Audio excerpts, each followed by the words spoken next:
ուղեղին կաթալու նուրբ արվեստը, սևի ու սպիտակի բաժանումը և արժեզրկումը։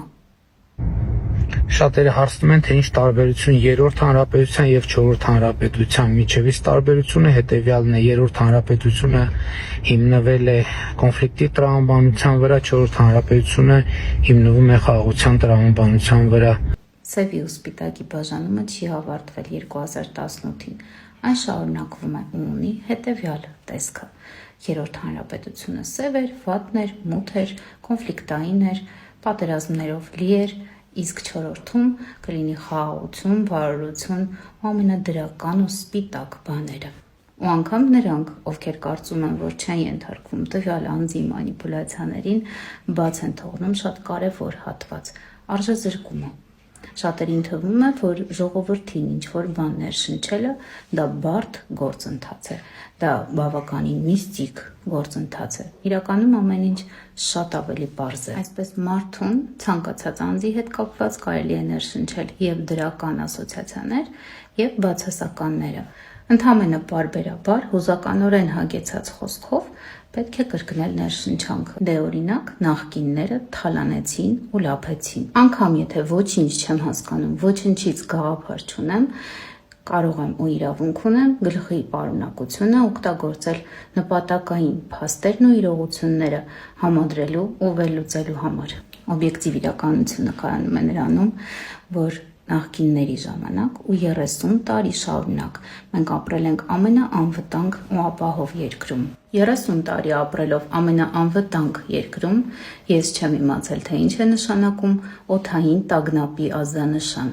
Օբյեկտիվ իրականությունը կայանում է նրանում, որ 30 տարի շարունակ մենք ունեցել ենք Արցախի հանրապետություն։ Այժմ չունենք Արցախի հանրապետություն։ Առաջ մենք չենք ունեցել 5000 և ավելի զոհեր, 120,000 և ավելի փախստականներ։ Ներկայիս իրադրությունը ճիշտ հակառակն է։ Օբյեկտիվ իրականությունը այն է, որ 90-ականներին սով էր, ցուրտ էր և մութ էր։ Ռոբերտ Քոչարյանի կառավարման տարիներին բացվեցին աշխատատեղեր, մարդիկ դուրս եկան այդ համատարած սոված վիճակից ու սկսեցին ապրել ամենաանվտանգ երկրում։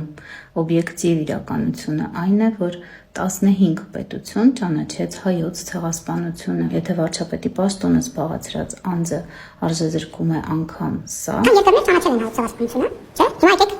անդրադառնանք եւ գույքագրենք, թե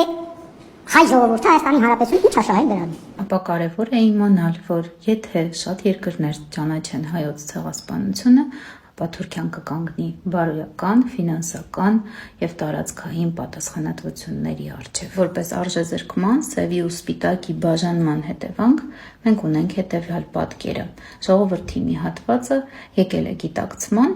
և այլևս չի սատարում վարչապետին, միևնույն ժամանակ չունի ընտրություն